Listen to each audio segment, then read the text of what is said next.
একটা কথা বলুন তো, বিয়ের পর সংসারের সব কাজ কি শুধু স্ত্রীর দায়িত্ব?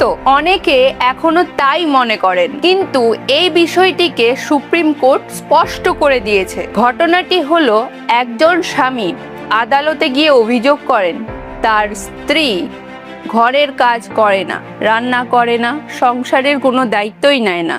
তাই তিনি ক্রুয়েলটির শিকার হয়েছেন এবং তাই তিনি ডিভোর্স চান। এরপর বিষয়টি সুপ্রিম কোর্টে পৌঁছায়। সুপ্রিম কোর্ট স্পষ্টভাবে বলে, স্ত্রী ঘরের কাজ করে না শুধুমাত্র এই কারণেই একে ক্রুয়েলটি বলা যাবে না। আদালত বোঝায়, বিয়ে এমন কোনো সম্পর্ক না যেখানে একজনের উপরই সব দায়িত্ব চাপিয়ে দেওয়া হবে এবং অন্যজন প্রত্যাশা করবে, বরং বিয়ে মানে হলো পার্টনারশিপ। সংসারটা যেহেতু দুজনের, তাই দায়িত্বটাও দুজনেরই হওয়া উচিত। রান্না করা, ঘর পরিষ্কার রাখা এবং দৈনন্দিন সংসারের কাজ শুধুমাত্র স্ত্রীর দায়িত্ব না, স্বামীরও উচিত তার পাশে থাকা।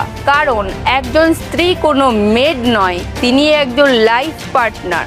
একটা সংসার তখনই ঠিকভাবে চলে যখন সেখানে থাকে রেসপেক্ট, সাপোর্ট এবং দুজনেরই ইকুয়াল এফোর্ট।